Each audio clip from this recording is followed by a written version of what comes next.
ఒంటరితనం అనేది ప్రతి రాత్రి నా మీద యుద్ధం చేస్తూనే ఉంది. దాని మీద ధైర్యంతో గెలుస్తూ వచ్చాను. కానీ రాత్రి ఒంటరితనం ముందు నా ధైర్యం ఓడిపోయింది. నేను బాగానే ఉన్నానని మీరు అనుకోవచ్చు, కానీ అస్సలు బాలేను. మిమ్మల్ని బాధ పెట్టాలని కాదు, ఇలా బతకలేక చనిపోతున్నాను. క్షమించండి. సోలో బతకంటే సోల్ లేని బ్రతుకు.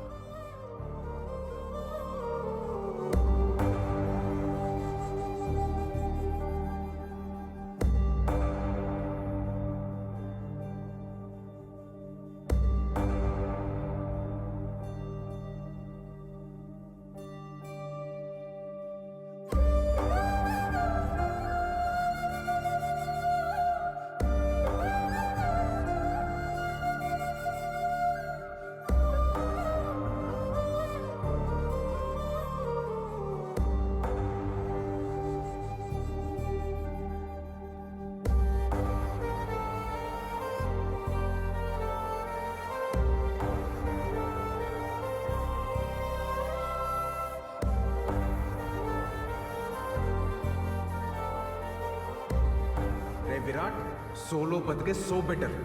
ఒక్కసారి మన కన్నీళ్లు తుడుచుకోవడానికి మన రెండు చేతులు సరిపోవా? మీరు నాకు ఆరాధ్య దైవం సార్. మీ అమ్మాయిని మార్చి పెళ్లి చేసుకున్న బాధ్యత నాది.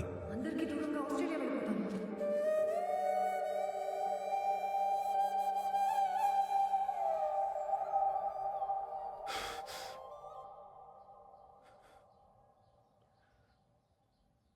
ఒంటరితనం భరించలేక మావయ్య చనిపోవడం చూశాక భయం వేస్తుందమ్మా. నేను ఎంత పెద్ద తప్పు చేశానో నాకు అర్థమవుతుంది. నా బాధ ఏంటంటే ఈ పెళ్ళొద్దు, ఈ ప్రేమొద్దని అంతమందిని నమ్మించగలిగినోడిని పెళ్లి చేసుకుంటే బాగుంటది, ప్రేమిస్తే బాగుంటదని ఒక్కదాన్ని నమ్మించలేకపోతాను చూడు. ఛే! పిచ్చి పిల్ల మా అమృత నేను చెప్పిందంత నమ్మి తన వాళ్ళందరినీ దూరం పెట్టి ఎక్కడికో ఆస్ట్రేలియాకి వెళ్ళిపోతుందట.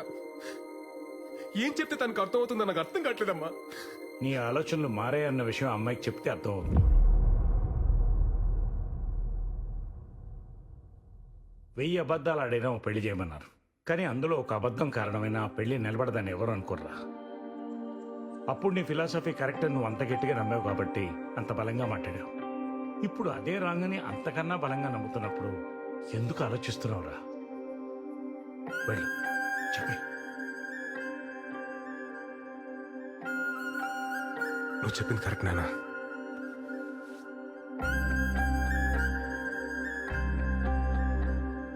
హలో అమృత, నేను మీకు ఇంపార్టెంట్ విషయం చెప్పాలి. ఒకసారి కైలాసగిరికి వస్తారా? షూర్ సార్, వస్తాను. ఓకే అండి, బాయ్.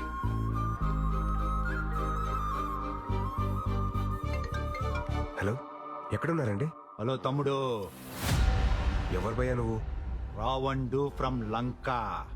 అమృత ఫోన్ నీ దగ్గర ఎందుకుందిరా? నువ్వే చెప్పినావు కదేటి తమ్ముడు, రాముడు లేని టైమ్స్ సీతను ఒట్టికెళ్ళడమే కరెక్ట్ అని. ఒట్టుకొచ్చినా తమ్ముడు, సీత జాడ కోసం ఆంజనేయ స్వామి అవసరంలే. నేను పోర్ట్ ఏరియాలోనే ఉన్నా, నువ్వు వచ్చి సీతను ఒట్టుకెళ్ళు, అప్పుడు ఒప్పుకుంటాను రాముడు అని.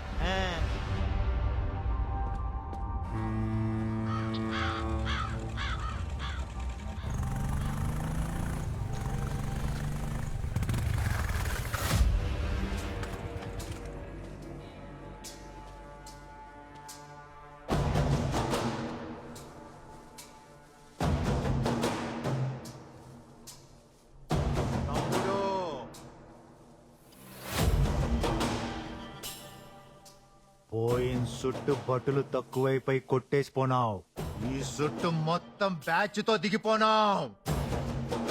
ఒళ్ళెప్పిపోయాడు. ఇదిగో కుంభకర్ణుడు, ఇదిగో ఇంద్రజిత్తు. ఇప్పుడు కొట్టి ఒట్టుకుపో ఎలా?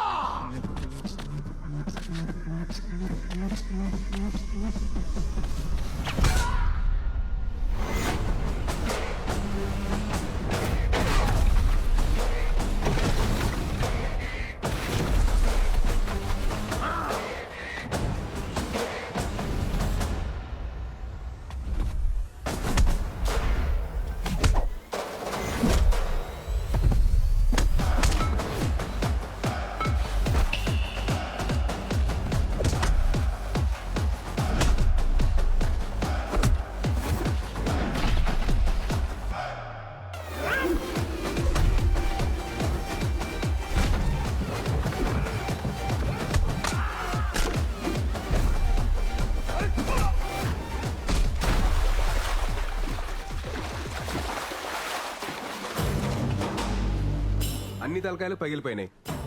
మరి నీ సంగతి ఏంటి? నువ్వే చెప్పు తమ్ముడు. అది లంక్ అయినా డొంక్ అయినా పోర్ట్ అయినా కోర్ట్ అయినా చివరికి రాముడే గెలుస్తాడు. తమ్ముడు నువ్వు రాముడు, ఇది ఫిక్స్. నేను ఎలా తమ్ముడు? తమ్ముడు మళ్ళీ గొప్ప క్లారిటీ ఇచ్చాడా? అదండి అదండి వెళ్దాం. మరి సీత పరిస్థితి ఏంటి? వాడెవడో రావణ్ అంటాడు కాదంటాడు, మిమ్మల్ని అందరూ రాముడు అంటారు. అది మీకు అర్థం కాదు. ఏమంటున్నారండి? నేనే మీతో ఒక ఇంపార్టెంట్ విషయం చెప్పాలనే కదా మిమ్మల్ని కలుద్దాం అన్నాను. నేనే మీతో మాట్లాడాలని వచ్చాను.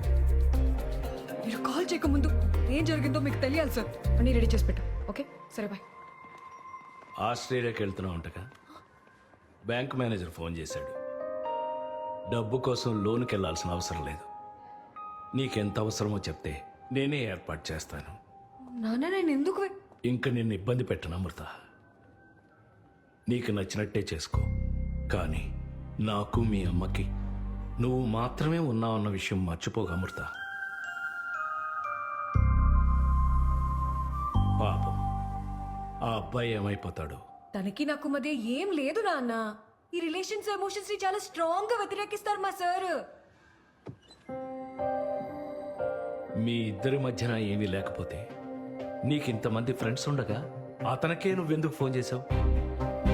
ఎటువంటి ఎమోషన్స్ లేనివాడైతే ఎందుకు రాత్రంతా మన ఇంట్లో మనిషిలాగా మనతోనే ఉన్నాడు? హ్మ్. నేను మీ అమ్మ విషయంలో ఎందుకు కంగారు పడ్డానో తెలుసా? అది లేకపోతే నా బ్రతికేంటో నా ఒక్కడికి తెలుసు కాబట్టి. ఇప్పుడు ఇదంతా నీకు మెలోడ్రామాలో ఉండొచ్చు. రేపన్న రోజున ఆ అబ్బాయి నీ పక్కన లేనప్పుడు ఆ విరితి ఏంటో నీకే తెలుస్తుంది.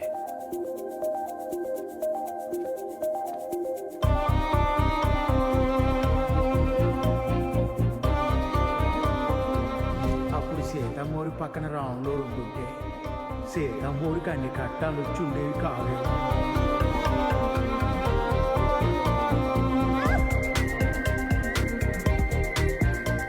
నాకెప్పుడు ఏ టఫ్ సిచ్యువేషన్ వచ్చినా అక్కడ భలే ఉంటారు సార్ మీరు. సోలో బతుకంటే సోల్ లేని బ్రతుకు.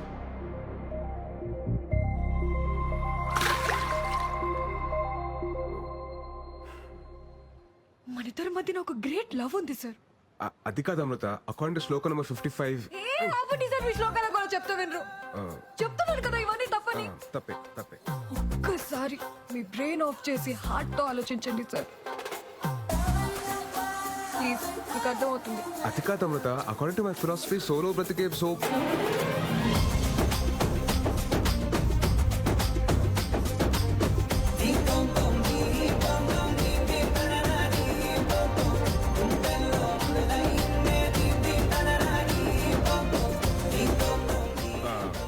మీరు చేతులు వదలనంటే మీకు మాట చెప్తాను.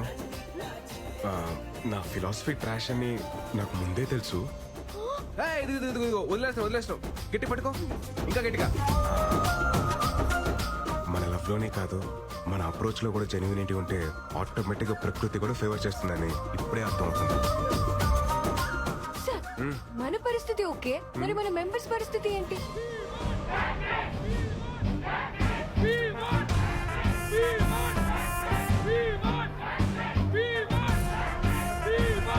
నెంబర్ 44 లైఫ్ లో మనని హట్ చేసే పర్మిషన్ ఎవ్వరికి ఇవ్వద్దని మా అందరికి మీరే చెప్పి ఇప్పుడు మీకు అన్ని కుదిరాయని పులిహార కలిపేస్తారా?